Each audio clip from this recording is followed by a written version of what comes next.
In Hindi, Jonnu means beloved. And so you'll oftentimes see me tweet, Jonnu, Jonnu, for my beloved Jonnu Smith. PFF credited Caleb Williams with 10 big-time throws between weeks 1 through 11. Sunday, he had 5 alone, man. Brian Robinson, Zach Ertz, and Terry McLaurin are your playmakers. You take away one of those, and you really do have an offense that is reliant on a passer that has fewer options to work with than most. Can a scatter shot passer give you 3 consistent games in your fantasy playoffs?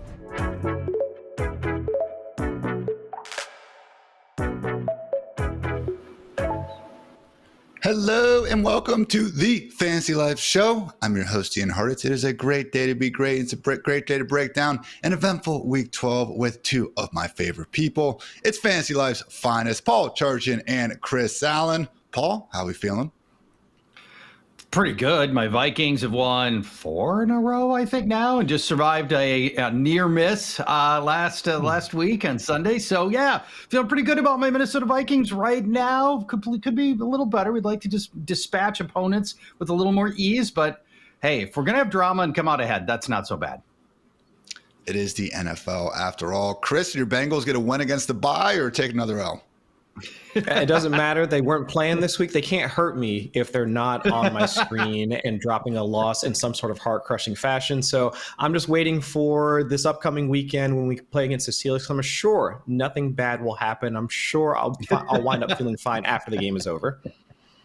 What could go wrong there? So, guys, before we get into some overreactions and underreaction from Sunday, I want to go ahead and give some time to what ended up being a bit of a blowout there on Sunday night. Eagles took down the Rams 37-20, covering as 3-point faves. The over cashed out 48.5. And Charge, a lot of people, I'm sure, went to bed thinking they had a safe fantasy victory, but no lead is safe when you are facing the one, the only Saquon Barkley. Yeah, imagine you're up by, 40 points rolling into Sunday night, and your opponent's only got Saquon Barkley left. Whoops. Hell, yeah.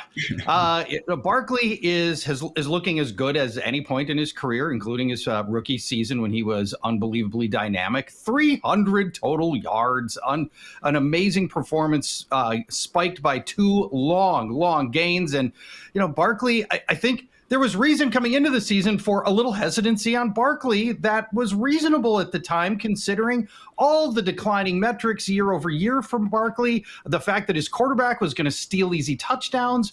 We needed Barkley to score from distance, but it all hasn't mattered. Barkley is scoring from distance, and also he's scoring other touchdowns as well, and he's just playing the best version of Saquon Barkley we've ever seen. The change of venue was fantastic for him, and I don't know, I got to believe it doesn't feel great to wake up and be Joe Shane right now. That's got to be tough.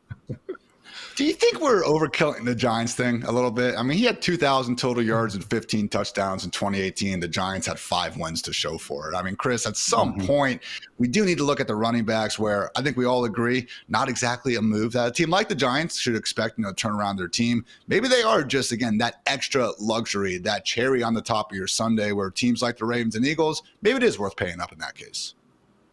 In that case, yes. I feel like this is one of those the right process but poor result, because in the moment I think we could all agree that where the Giants were at, it made some sense to move on from Saquon Barkley, but to see him go out and do that, it's almost in the same vein of watching my Bengals let go of Joe Mixon and have him watch him have the revenge tour that he's having down in Houston. It made sense from both angles to do it, but to see Saquon Barkley go out and hurling over guys backwards and putting up over 300 yards per game and multiple touchdowns, I can understand if you're Joe Shane and just having to watch along with the rest of the fantasy football community and just football community at large and watching people dunk on you left, right, and center. So it's got to be a tough out for a guy like Joe. I feel for him, honestly. Just it is wild because, again, some of those concerns that Charch mentioned before. I mean, Charch, he's been stopped at the 1-yard line and not scored a touchdown 9 separate times this season, 8 of which came on different drives. Yeah, but guess what? When you're ripping off 70-yard tuds, it doesn't really matter. It doesn't really matter. Hey, is it a hot take to say the Eagles are the NFL's best team? Yeah, I think most people say Lions, but they're close. Well, yeah. But is that because we've just been indoctrinated into saying that? And the Lions do blow out some of their opponents, right? They destroy the Jaguars, put a 52, whatever. But, here's your case for the Eagles. And why I don't think it is a hot take to say the Eagles are the NFL's best team. You get what looks like the best offensive player in football right now, Saquon Barkley. And I know, Chris, in particular, you're probably thinking, but Charge, the Eagles haven't played any good teams. Well, okay, Chris, they hammered your Bengals in week 8. So I don't know why you would say that right here on the show like that. They hammered your Chris. Bengals. Come on, Chris. And then over the last 6 games, their average margin of victory is 17 points. So, yeah, they haven't played a lot of great teams in that stretch, but they're also killing the teams they are playing. Last night's game wasn't even as close as the final score would suggest. There was that late Cooper Kupp touchdown. And by the way, speaking of Cooper Kupp, Cooper DeJean turning into a slot corner to be reckoned with. You're going to, as we start looking and formulating how our rankings for every week, Cooper DeJean's a guy that, I'm starting to look at slot receivers against the Eagles and go, all right, I gotta really rethink this. Here's where the Eagles rank over the past 5 games, yards allowed to the different positions. Yards allowed to quarterbacks, number 1. Yards allowed to running backs, number 2. Yards allowed to wide receivers, number 1. Yards allowed to tight ends, number 8. This defense is humming right now. And I think if you threw Lions, Eagles on a neutral site, I think the better rounded team, especially with the defense they're taking out, Philadelphia right now. Some of those Detroit injuries as well on that side of the ball. Certainly helping your compelling case, Paul. I will give you that. So 7 straight games now at the Eagles since their bye have allowed fewer than 300 total yards. No other team has a streak longer than 3 at the moment. So final note for, again, the great Saquon Barkley. I think we all expected him to have more success on the ground, moving from the Giants to Philly. That wasn't the hottest take in the world. But, guys, he's averaging 6.2 yards per carry. 2010, Jamal Charles. In 1963, Jim Brown. Those are the only guys having more efficient seasons on the ground right now. So Kings stay Kings. Saquon's been awfully royal this season. So also nice game from A.J. Brown, 109 yards and a touchdown. Expect him to keep on keeping on as long as Devonta Smith is sidelined. For the Rams, a bit of a letdown. I think we can say that. As good as the offense has looked for stretches, we have seen these relative duds here against the Dolphins and then against now the Eagles. But that said, when things are as condensed as they are, Paul, we're still getting Puka Nacua, Kyren Williams, and Cooper Kupp doing more good things than not in fantasy, which we can't appreciate. Yeah, I'd like to see more consistency out of that offense, but mostly those have been dependable players. I think Puka has clearly distanced himself from Cooper Kupp. Can we agree that in the hierarchy here, I think Puka's a solid week in, week out wide receiver 1. I feel like Cooper Kupp is settling into sort of wide receiver 2, and not really a knock on Kupp. It's just Puka's just freaking awesome. And so he's the guy to me that every game, I don't even have to really worry about that matchup. We're just going to war with Puka Nacua. He jumped off the screen, man. Truly is playing and, has been for his entire career now, like one of the best wide receivers in the NFL.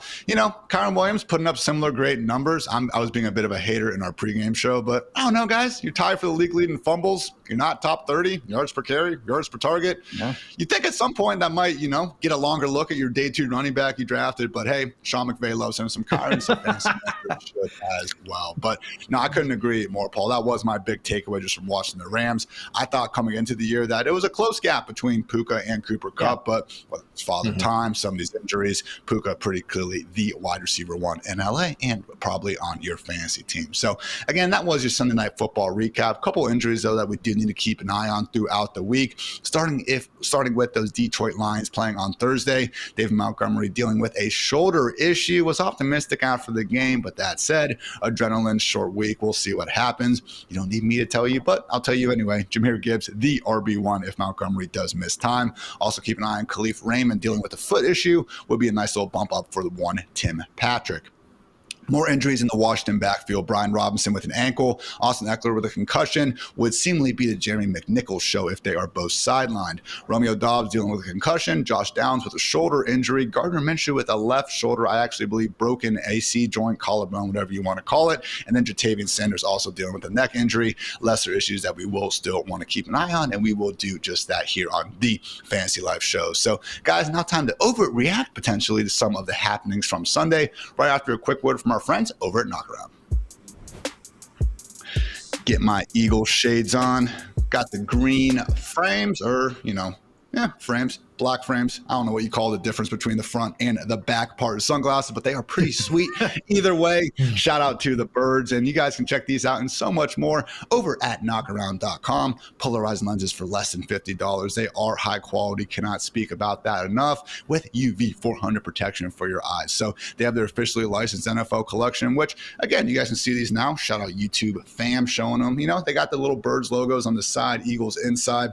You even got the cool carrying case right here as well. So certainly know that they're an NFL team, but not overwhelming you with it, which I appreciate. But hey, NFL collection, not your style. They also have more than enough, quote unquote, regular sunglasses that, again, are awfully affordable, which I do appreciate as someone that likes to wear my sunglasses pretty much anywhere. So again, guys, knockaround.com. Just make sure you use code LIFE for free shipping. Again, only at knockaround.com. Love me some knockaround, but guys, I do not love me some Washington Commanders offense. Paul, is it time to panic? Because as great as they look seemingly at the start of the season and recently even at the start of games, things have not ended, or I should say they're looking good at the end of games, looking good at the start of the season. What's going on though with Cliff Kingsbury's unit? Yeah, I think there is reason for panic right now, and a couple of the injuries that you mentioned in the backfield do worry me quite a bit. Brian Robinson was hurt, got re-injured. This is the second concussion for Austin Eckler in 3 weeks. I think there's almost no chance that he ends up coming back from this one quickly in time to play Week 13. And then there's Jaden Daniels. The guy he was downright magical through those first 5 games. He gets the rib injury in Week 6. And while he's had moments where he's looked good, specific plays and sections of games, the magic kind of gone from Jaden Daniels, and we're not seeing the same level of consistency. And I've got some concern there. The running game, as I mentioned, has been an issue, but the problems really go back for the running game quite a ways. Since Week 4, Brian Robinson averaging 4 yards per carry. That's it. Terry McLaurin. And the other thing about this offense that worries me, when you take Terry McLaurin out of the Washington offense, where do they go? We've seen games where Terry McLaurin can only do so much. Does that team need a second wide receiver with all the wide receiver trades that went down at the deadline? Commanders should have been a mover here. They could have helped themselves by getting more help. Zach Ertz should not be your passing game's second biggest playmaker, and that's what it's not.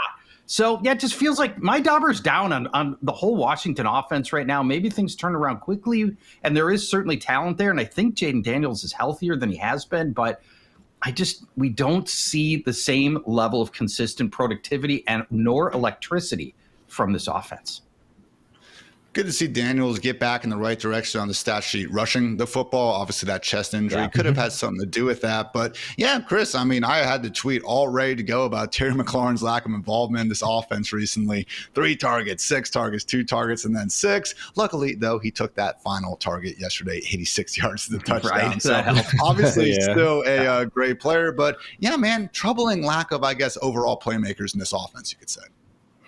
And I think that should have been somewhat of a thing we had kept in the back of our minds throughout most of the season, because I know folks want to lay most of the offensive woes at the feet of Cliff Kingsbury, given his run out in Arizona.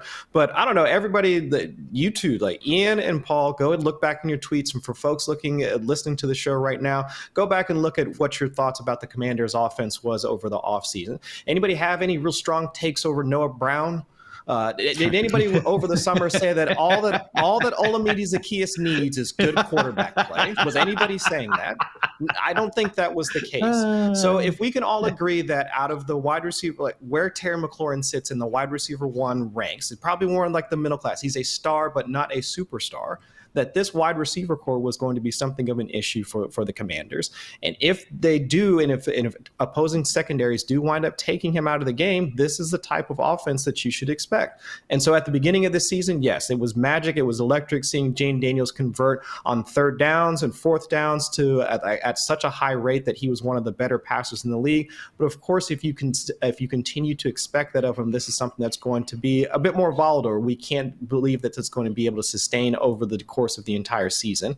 And Charch, you pointed out the big thing about this, and this has been a staple of Cliff Kingsbury's offenses like throughout his entirety in the NFL. It's complementary football. It's not just relying on the passing game. There does need to be a rushing component to it. And in the 5 games with Brian Robinson healthy and active, like they've averaged over 40 yards per drive, over 400 yards per game, like with Robinson on the field. Without that, 350 yards per game, 32 yards per drive. I mean, most of their offensive metrics are cut by over 20%. And so if you take away one of your playmakers, when really, if we think about it, Brian Robinson, Zach Ertz, and Terry McLaurin are your playmakers outside of Jane Daniels. You take away one of those, and you really do have an offense that is reliant on a passer that has fewer options to work with than most. So it was good to see Jaden Daniels get out there, 5 designed rushing attempts. That's the most in any game since week 5 against the Browns.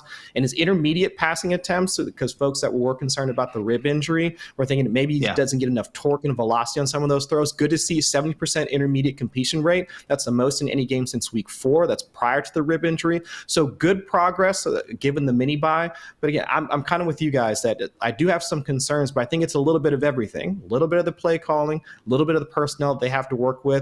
And going up against Tennessee next week, I mean, seeing how Cooper Rush performed against them, we might have to rely on some of those explosive passes yet again. A little bit of everything indeed, but also not going to help Kingsbury shed that label of falling off as the season goes on. For his career now, his offenses have averaged 25.7 points per game in September, 27.2 in October, 23.4 in November, and just 20 in December and January. So we'll see if they can turn it around, but so far, not quite so good. Let's talk about another upstart quarterback who sadly did not have the best Sunday, Anthony Richardson. Paul, did he regress back to his previous self, or is the box score lying to us? Mostly the regression was there. 11 completed passes, a 39% completion rate. No. And, we've excused some of his bad play by noting about, how much of a deep passer he is. And of course, those deep passes yield scattershot results. But yesterday, Richardson's average depth of target was 6 yards. How do you complete 39% of your passes on 6 yards per pass? Oh.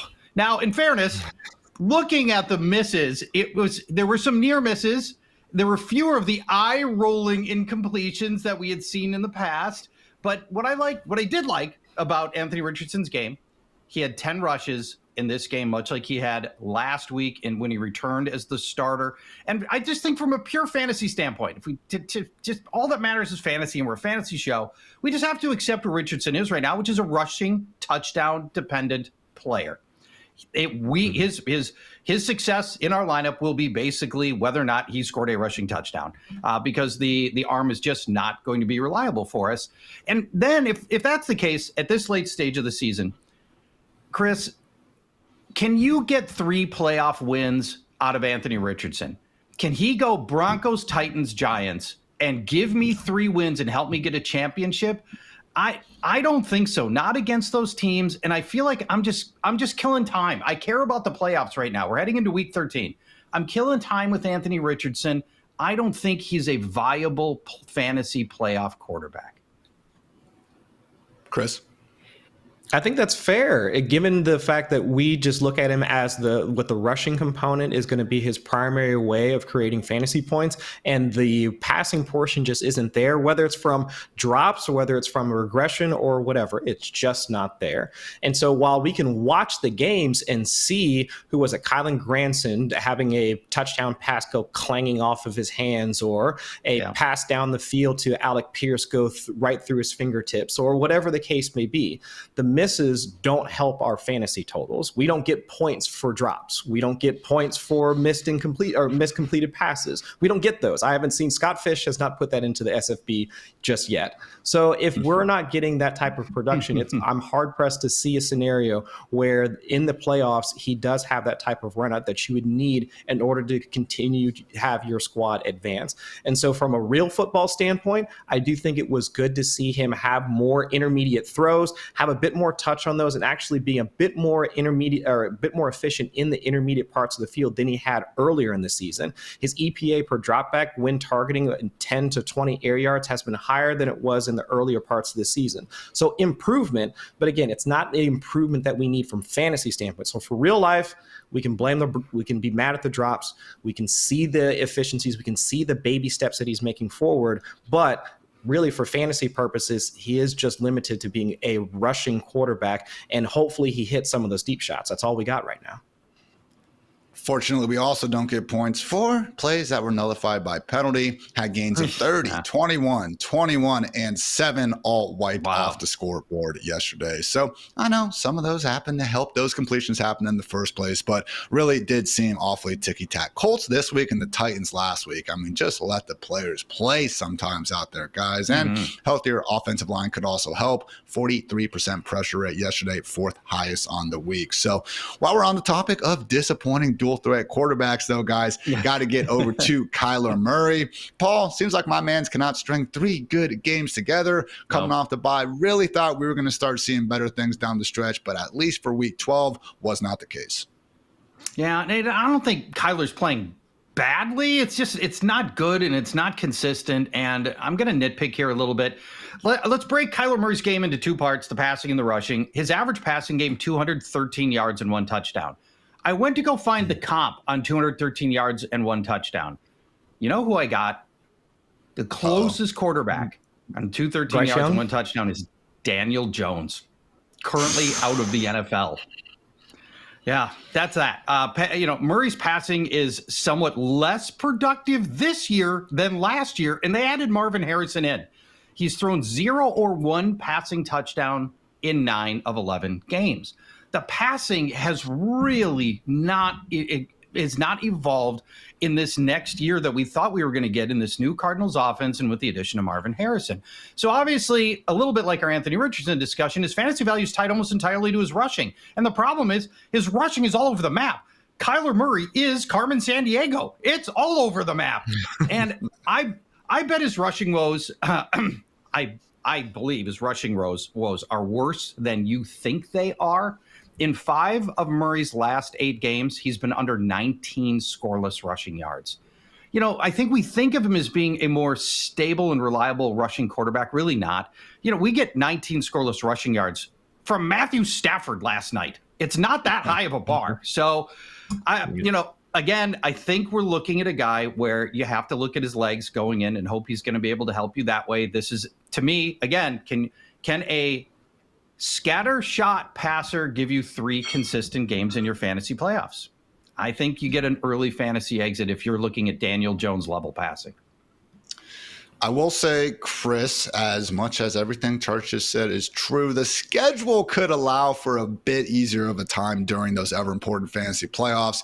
Next 2 weeks, Vikings and Seahawks again, maybe not the most ideal spots, but Patriots, Panthers, and Rams in those ever-important weeks 15 through 17. So you still believe in Chris? Because I do tend to think Kyler is still going to be someone in those QB1 ranks, even if he's closer to 12 than, as we would prefer, QB1.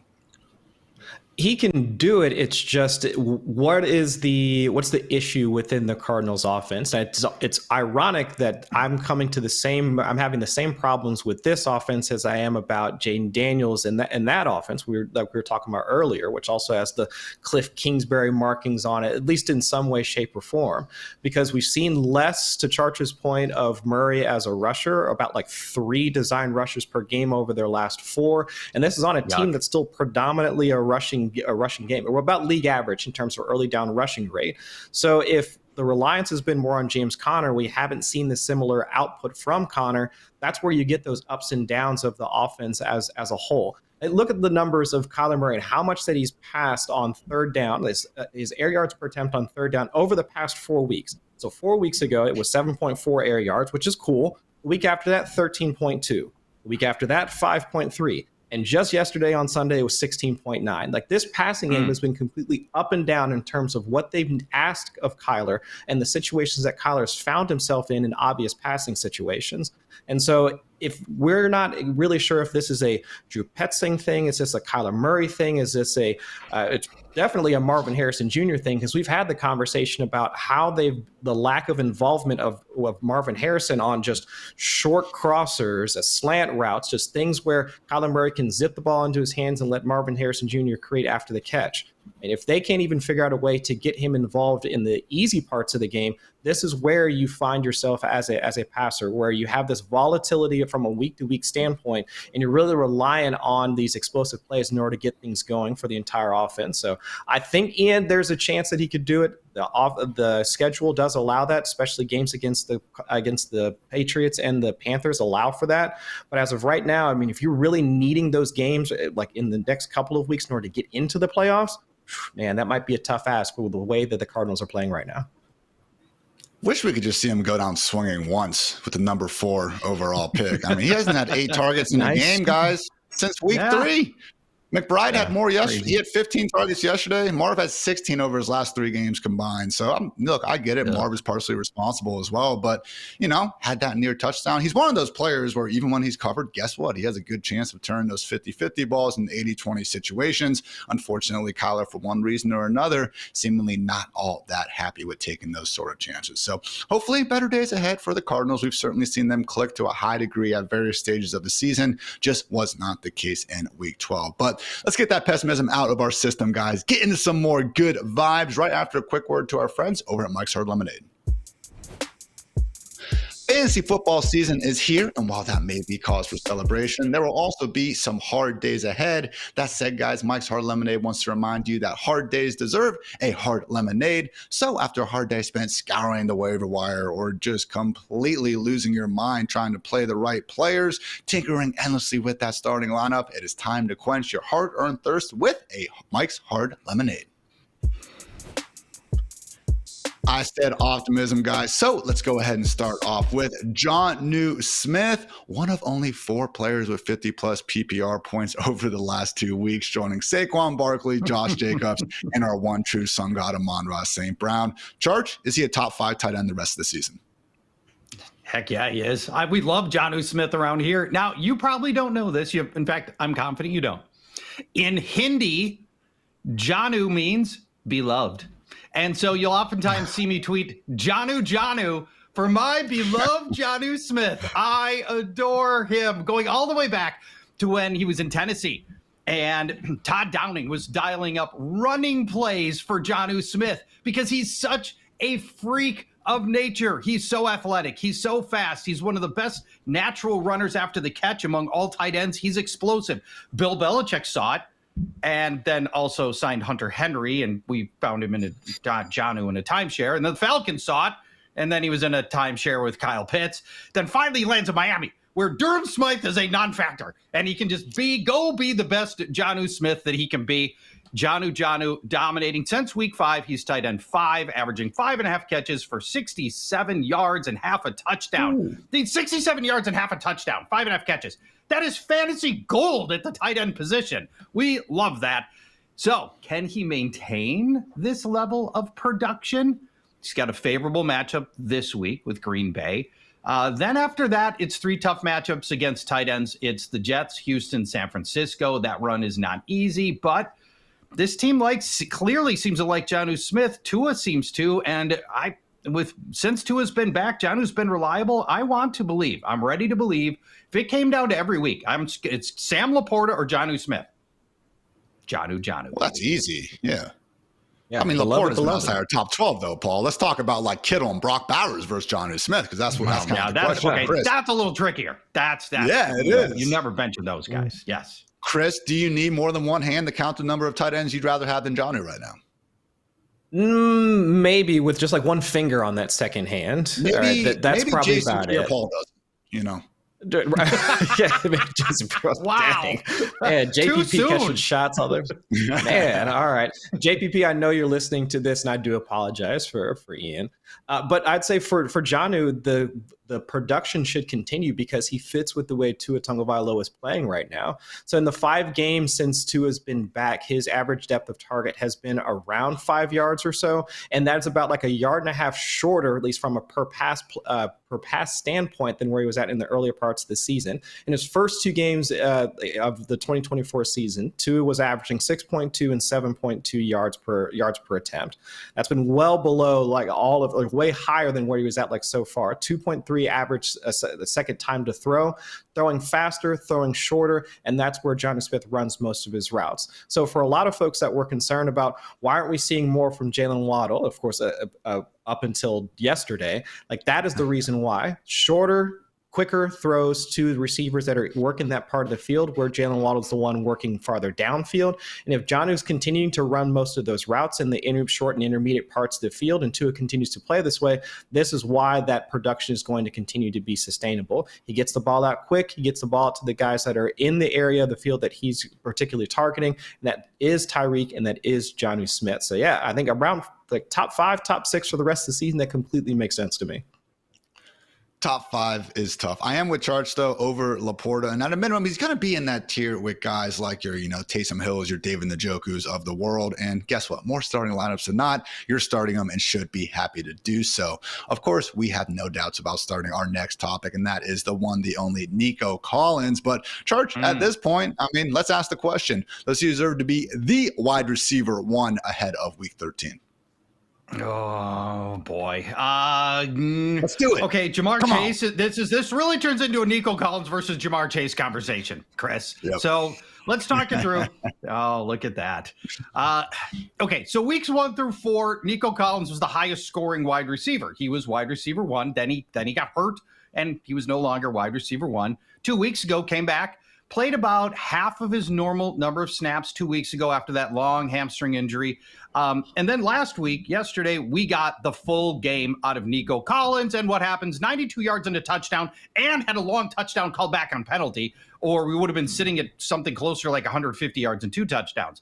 So in Nico Collins' full games, fully healthy, averaging 7 catches, 116 yards, and half a touchdown. That's 1 more catch per game than Jamar Chase. That's 20 more yards than Jamar Chase. But Jamar is at a touchdown per game. So, Chase, he obviously clearly wins that one. Nico gets Jacksonville and a very favorable game with Baltimore in the fantasy playoffs coming up. The catch here that when I think about Nico Collins versus Jamar Chase, if right now Chris offered me that trade, if I've got Nico and you've got Jamar Chase, I don't think you would offer that trade. Mm-hmm. Let me mention this. No. Hardest remaining strength of schedule for wide receivers is Cincinnati. No favorable matchups left, and several hard ones. They've got Pittsburgh, Tennessee, Denver, and if you're in one of those freaky Week 18 leagues, Pittsburgh again. Oh. Mm-hmm. Shame on those leagues. Absolutely shame. Chris, unfortunately, it's true. Yes. It's true. Chase will not get another hack at that Ravens secondary until maybe the playoffs. But would you take Chase over Nico as a completely unbiased observer here? Completely unbiased. No, I cannot tolerate that slander, because one of those receivers out of the two is the current Triple Crown winner at this point. So I cannot say for certain that is. I would take Collins over Jamar Chase, but the points are valid. And I would say, though, with Nico Collins back, we have seen a bit more out of CJ Stroud over the past couple of weeks. And so for folks rostering either of the two, that is what you wanted. That's what you wanted out of the Texans offense. So the last 2 weeks, his target share has been 29%. That's what you would want out of your wide receiver 1. And of course, over 30% of the team's air yards. And it's not just the fact that he's running, playing on the perimeter and running deep routes. He's been the team's leading wide receiver on quick hitters, or the quick hitting concepts that take less than 2.5 seconds for CJ Stroud to throw. And he's also tied with Tank Dell for 50% of the team's targets when CJ Stroud goes deep. And he's playing all over the field. And so minus the 77-yard touchdown that got called back on a penalty last week, much to the chagrin of Nico Collins roster managers, he looks completely back from a health standpoint. So seeing him out there at averaging around 10 and a half air yards per attempt, where you would want to see most of your wide receiver ones, he is the guy that should be at least in consideration for the overall wide receiver one. But of course, I will go ahead and furiously put on my Bengals hat and say that, no, he is not the overall wide receiver one, but he is at least in the wide receiver one conversation now that he's healthy.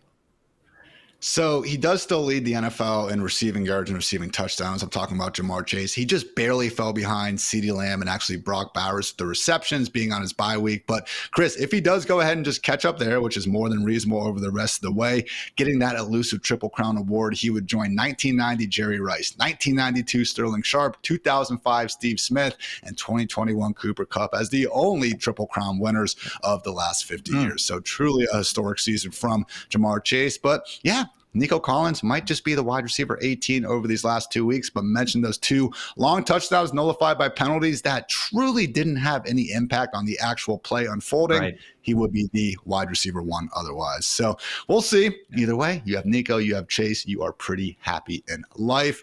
Similarly, the Cowboys are a little bit happier in life. Maybe they wish they would have gotten that L and been that much closer to winning the Travis Hunter sweepstakes. But at a minimum, Paul, I mean, the Cowboys offense is starting to look quite a bit better than that just absolutely dismal, Cooper Rush debut against the Eagles. Yeah, Rush played pretty well. And it kind of pains me to say it because my overall conceit heading into this Cooper Rush era was Dallas is going to be really bad. And it turns out I thought he played all right. He completed 57% of his passes in the first 2 starts, much better against Washington, 75% completion rate, a couple of scores, and of major importance, even more than the touchdown. Yesterday, Rush threw downfield. In the first 2 starts, Rush was averaging 4 yards per pass. You can't get anything done at 4 yards per pass. Yesterday, Cooper Rush, 7.7 yards per pass, almost double. For any kind of fantasy reliability, Rush has simply got to keep throwing downfield.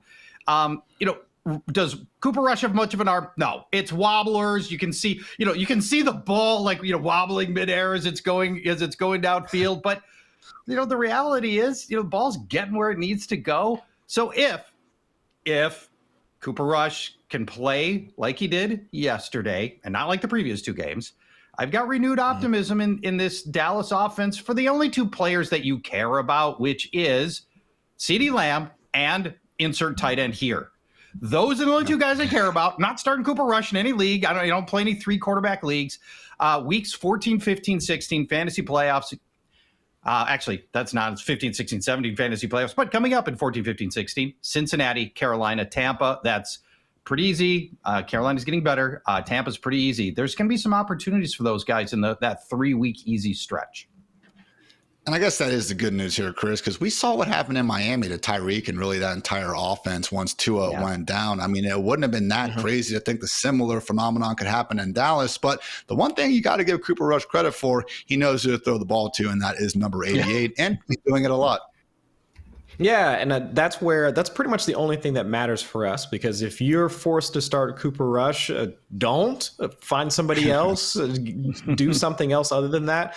But let's keep things into context. In his first start, he had to go up against the Texans defense that has been fairly stout throughout most of the season, but also it was a game script issue for the Cowboys offense. And so that's kind of my concern, is that we saw the bad parts out of Cooper Rush because they were forced to throw a bit more and try and mount a comeback against the Texans. Whereas against the Commanders, for the most part, up until that Hail Mary towards the end that allowed the Commanders to get back into the game, saw more of a controlled game script for Cooper Rush, where having Rico Dowdle averaging around like a 50% rushing success rate to keep things moving on the ground, and then also allow Cooper Rush to work the intermediate parts of the field as well, whether it was to CeeDee Lamb or to Schoonmaker or to, who's the other tight end, Spanford, which is a hilarious name for whatever reason. But still, I mean, it was more of a control environment for Cooper Rush, where they didn't have to rely on his arm and work with the remaining parts of the offense, and also relying on their defense as well. Now, next week against the Giants, probably going to be a similar setup for him, but once they face Cincinnati, theoretically, in the week afterwards, let's see if we see the same type of performance out of Cooper Rush. Yeah. CD, hey, certainly being a bit more Wan'Dale Robinson than we might prefer. Shout out to McFarland for that comp. But the wide receiver 12 in total PPR points over these last 3 weeks could be doing a lot worse. Also could be doing a lot worse than what DJ Moore has been doing in this new look Bears offense that, don't look now, Paul, it's starting to look pretty good again. It is. Let's give Caleb Williams some credit here. Last 2 games, we've seen glimmers of greatness out of Caleb Williams. I don't want to go too far here, but so let's rewind to 51 seconds left in the game against the Vikings yesterday. The Vikings had a 99.9% win probability. Caleb Williams engineers a touchdown drive, hits a 2-point conversion, and then after the successful onside kick, has a game-tying drive for a field goal to bring the game to overtime against a 9-win Viking team. Those are the kinds of moments that build confidence in a young passer. You're seeing the hesitancy in the pocket appears to be gone. He's just sort of gripping and ripping now, where he wasn't before. Man, Caleb Williams needed this game. And impressively, he was great against the Vikings' vaunted blitz. He rolled into this game really struggling against the blitz, completing just 41% of his passes against the blitz, Caleb Williams, with an average pass of just 4.1 yards on plays in which he was blitzed.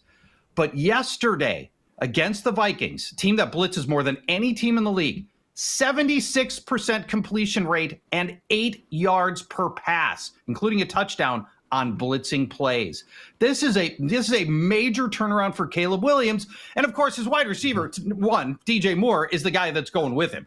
Moore has become after a dismal 4-game stretch where he was, I think his leading game was like 35 yards. The last 2 have been just so much better for DJ Moore, and it's gone really with Caleb Williams.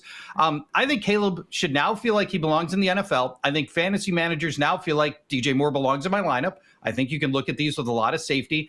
The only thing I ask, can we get more design runs for Caleb Williams? When he does run, he's really successful with it, but it's always on scrambles and broken plays, stuff like that. And, that's the one thing that could bring Caleb Williams to that next level of fantasy success. Chris, PFF credited Caleb Williams with 10 big-time throws between weeks 1 through 11. Sunday, he had 5 alone, man. Truly one of the more impressive performances we've seen from any quarterback, and particularly Caleb this season. Yeah, and then to Charch's point, I mean, seeing him a bit more as a scrambler when he does get under pressure, that has been one of the things I wanted to see a bit more out of Caleb, because more often than not in the earlier parts of the season where he was trying to force the narrative that he could be this prototypical drop back passer, he would sit there in the pocket as it was breaking down, not throw the ball, take a sack, and then have this drive killing type of scenario for the Chicago Bears. And so now seeing him scramble a bit more, limiting those negative plays and be more efficient as a passer, his EPA per dropback has picked up over the past 3 weeks. And adding to some of the stats that Chart just laid out, listen to his time to throw when he's not under pressure. The 2 weeks prior to Shane Waldron getting fired, 2.59, 2.29 seconds in average time to throw. No pressure, which is good. Last couple of weeks, 2 seconds, 1.98 seconds. To Chargers earlier saying he's gripping and ripping it. That dude is letting it fly. As soon as he gets to the back step of his drop, letting it go. And accordingly, we've seen the average depths of targets of all of his receivers start to drop, which to me, it didn't make much sense having a guy like Keenan Allen, DJ Moore, even Rome Odunze flying down the field 10 plus yards on a per pass standpoint when you know those guys are creative after the catch. Even Keenan Allen at this point in his career, we know that he can be at least a yak, like serviceable yak for Keenan Allen. But now over the past couple of weeks, 7 yards per target, 8 yards per target for both of those guys. So with Rome Odunze starting to come on a bit more as well as your downfield threat, or the one that's primarily working on the outside, having DJ Moore, Keenan Allen being your outlets when you're under pressure, hitting Rome Odunze on some intermediate to deep shots when you have the time to throw. I mean, this offense could be real. It can wreak some havoc, maybe not for, at least from a playoff standpoint, but at least give the confidence for Chicago as they move into 2025. Kudos, of course, to Thomas Brown for helping press some of these easy buttons and getting good results so far. 9 targets, 9 receptions, 117 yards, and a touchdown for DJ Moore. Just on screen passes. No other players caught even more than 4 of those sorts of passes over these past 2 weeks. And getting DJ Moore the ball in space, pretty freaking good, guys. Bryce Young, another first overall pick who had himself a hell of a Sunday. Some might say his best start. Now, Paul, the bar was pretty low. We're still only talking about 8.1 yards per attempt, 263 total passing yards. But I mentioned those 5 big-time throws from Caleb Williams. Bryce Young also got 5 and, man, looked really freaking good out there in a tough matchup. He really did. Dave Canales starting to work his magic on Bryce Young. God bless him. And we know Canales' track record of Jonnu Smith, Baker Mayfield. It's starting to happen again right before our eyes. He's got Bryce Young playing by a mile, the best football of his career, and especially lately. You can see the graphic on your screen and see what he's done over these last 4 games. All the metrics moving up nicely here, including touchdowns. The last 3 games have featured 2 wins and a near upset over Patrick Mahomes yesterday. That game was tied with 90 seconds left. The Panthers are turning into a real team right before our eyes, and a lot of it is Bryce Young. Key improvements for Bryce Young. 1 interception in the last 3 games. And speaking of negative plays, over the last 3 games, he's only been sacked 1, and 2 times. That is a massive improvement for him. A 60% completion rate over the last 3 games, respectable 6.6 ADOT, still short, but Dave Canales, I think, just trying to build some confidence in Young with some high percentage passing, and that is working. We're not starting Bryce Young yet, even in Superflex, but the improved play means that you can feel a lot better about starting all the rest of the Panthers, right? Chuba Hubbard's going to get more opportunities to score, more trips over the 50, more trips into the red zone. Adam Thielen returned to relevancy. That was a nice development from Sunday. Xavier Legette evolving. He's looking promising. We're just seeing overall competency coming from Carolina, both sides of the ball, but especially happy to see Bryce Young starting to deliver returns on last year's first overall pick. Maybe, Chris, the Panthers don't need to draft a quarterback in 2025. Maybe not, but I think to Charch's point, we're not going to be starting Bryce Young from a Superflex standpoint, but it's just which of the pass catchers do we feel comfortable with? Xavier Legette, he was kind of coming on as the wide receiver 1 you would want to have, at least for fantasy purposes. But now having some competition with Adam Thielen, David Moore popping up for a good game just last week against the Chiefs. I would say that all of those guys now become at least viable wide receiver 2s, flexes, somewhere in that range. And with Chuba Hubbard still keeping Jonathan Brooks mostly at bay, even though Brooks mixed in for a few touches on Sunday, I would say Chuba Hubbard also still has to be in that wide receiver, like running back 1, high-end RB2 conversation as well. Another second-year player having some good days recently. Jaxon Smith-Njigba, now the wide receiver 1 in Seattle, Church? I can't say that definitively at this point. I mean, which is not to take anything away from his development, which has been tremendous. JSN runs largely from the slot. And I think, as you two know, because you do this at a high level, some defenses are more vulnerable to the slot than others. Some are great against the slot. We talked earlier about Cooper DeJean turning into just a shutdown slot guy.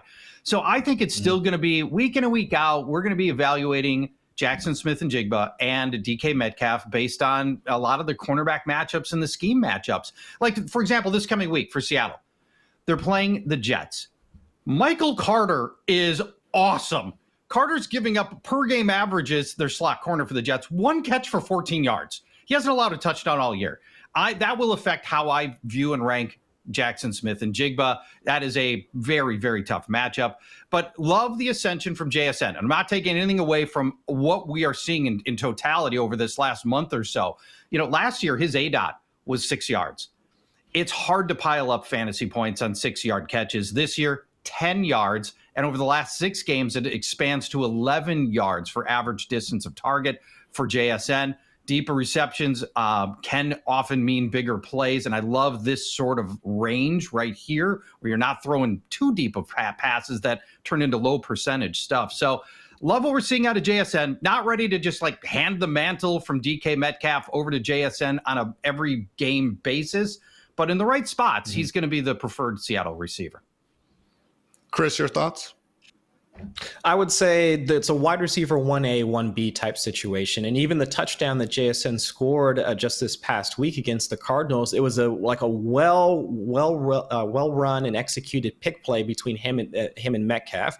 And so they're playing off each other really well. Geno Smith is looking for JSN like when he's under duress the most. He has the highest target when Geno Smith is under pressure. And so far when DK has been back, he hasn't been targeted yet in the red zone so far in the past couple weeks since he's been back. So I would say it's more of a 1A, 1B type situation. And to Charch's point, looking at the fact that the perimeter wide receivers have performed well against the Jets so far. I mean, Sauce Gardner and those guys have been playing as well like to date, especially after Robert Saleh was evicted from the Jets. I would say give DK another week. We know Geno Smith likes to fling the ball downfield a bit more. So I would say in week 13, it should be DK Metcalf's time to get into the end zone versus JSN. And finally, guys, another wide receiver balling out lately. Courtland Sutton. Paul, is he a wide receiver 1 the rest of the season? Yes. I mean, to put it into one word, yes. We've spent, we've spent this a month, like show in and show out, singing the praises of Bo Nix, and really rarely talking about the only reliable receiver that Bo Nix can throw to. I mean, other than Sutton, nobody's on the field consistently because Sean Payton mixes and matches in Deshaun Vele and Troy Franklin and Lil Jordan Humphrey and Marvin Mims. And Sutton's breakout, in retrospect, it seems so obvious now. Why didn't I see this coming? So here's Sutton, who comes into the season as a double-digit touchdown scorer last year with Russell Wilson. He's the only legitimately known good receiver on the team. And Bo Nix, just improving over the course of the season, has turned Sutton into not just an every week starter, but a wide receiver 1. Over the past 5 weeks, Sutton is, as you can see here, wide receiver 3 behind Jamar Chase and Sun God. That's it. And it's not a fluke. This passing offense is legitimately good. Sutton's making great plays. The touchdown in the back of the end zone, a perfect example. Bo Nix put that ball into perfect placement. Sutton had to reach around, grab it, get his feet from inbounds from the back of the end zone on a great play. It all came together, and those players they're good. Courtland Sutton, wide receiver 1. Chris, you agree? Yeah, 100%. I know I disparaged the good name of Courtland Sutton a few weeks ago, noting that back in week 7, he literally had 0 targets on the game. But afterwards, he definitely put it right back in my face, considering he's had over 30% of the team's targets in 5 straight weeks, or over the past 5 weeks. So given the way that Bo Nix is playing, it's not just the rushing production, but the passing acumen as well. Courtland Sutton has to be in your top 12 consideration for the rest of the season. Locked in starter for the rest of the way. Good vibes, guys. Good stuff. Optimism. Now let's turn all that around. It's time for On the Chopping Block. While my Guillotine League hopes and dreams were derailed last week, Paul, still plenty of people out there trying to get that championship, but good chance that a lot of other people died on the sword of Christian McCaffrey yesterday. 68 scoreless yards and lost a fumble. What are your thoughts on CMC now that he is most likely hitting waivers? Yeah, McCaffrey, the rushing has been bad. This is the same offense that got Jordan Mason to 5.1 yards per carry. Christian McCaffrey, 3.5.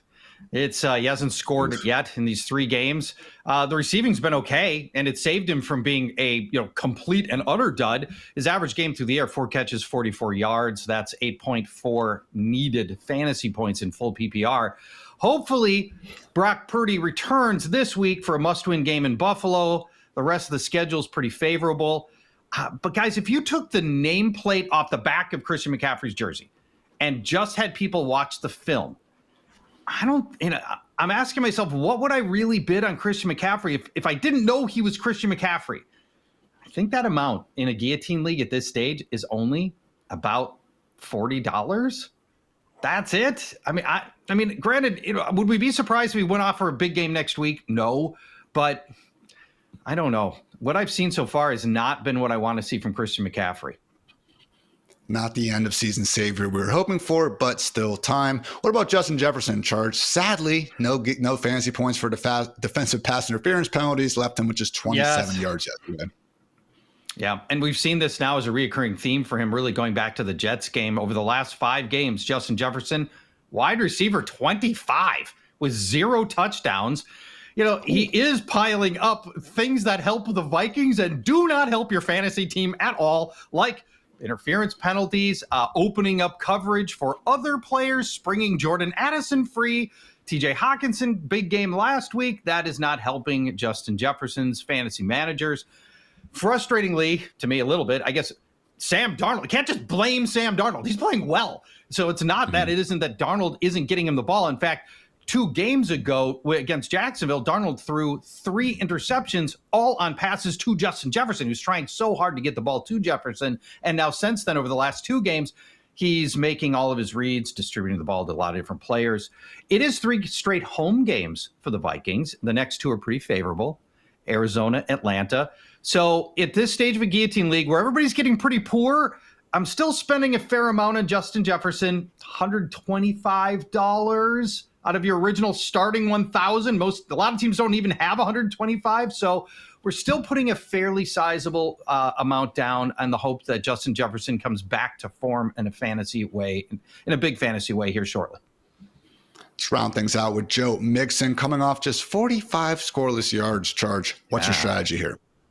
All right, strategy here is a little bit different. I still feel great about Joe Mixon going forward. All of the carries that he's gotten, I wish the offensive line was a little more reliable for Houston. It's not, but all of the carries, the workhorse style back, a competent offense. I actually feel kind of lucky that he got the oddball dip and is going to be available in many guillotine leagues. I think he'll be chopped in about 25% of leagues. So I feel like Mixon bounces back here because the volume makes him not dud proof, because he just had a dud, but mostly you're not going to get these kinds of games, and he gets such a high percentage of that offense's work. I want to go right back to Joe Mixon. Absolutely an end game player.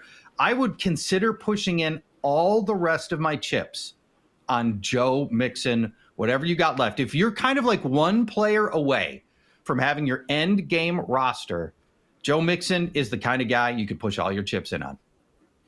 All in on Joe Mixon and all in on Charge's great Guillotine League content, which you can always find at FantasyLife.com. Fellas, let's close things out with Off the Rails. Get that hat on and go off, Chris. What are we talking about today? We're talking about Caleb Williams. I'm sure producer Swing is probably going to love this one, but I think Caleb Williams is going to have another strong performance, so much to the point that he's going to be in the top 12 after Thursday. No, I'll take it even past that. I'll say after Sunday's games, like Caleb Williams will still be in the top 12. Playing against the Detroit Lions on a short week, I get that, but going back to the conversation we were just having about the fact that Williams has been playing free, limiting the negative plays, producing on off-script plays as well, and he has the pass catchers in order to do it. Now, we talked about how the struggles that Anthony Richardson had, but also the number of drops and the big plays that they didn't wind up having against the Detroit Lions just this past week. I could see in a much better situation with a much better passer, Caleb Williams can wind up connecting with his pass catchers in DJ Moore, Keenan Allen, and of course, Rome Odunze for some of those big gains that Richardson did not have. So looking at their upcoming, like the schedule for this week, I would say Caleb Williams top 12. That's where I'm going with for week 13. But I'd say it's a good chance that Caleb Williams winds up beginning into the top 12 finally for fantasy managers. So that's where I'm at. Caleb Williams top 12 for Thanksgiving. Get your cranberry sauce ready for that one. And we'll be back with plenty more Fantasy Life shows in the meantime. So for Paul, for Chris, for producer Matt, for producer Kelsey, I'm Ian. Thanks again for tuning into the Fantasy Life show. And until next time, take care, everybody.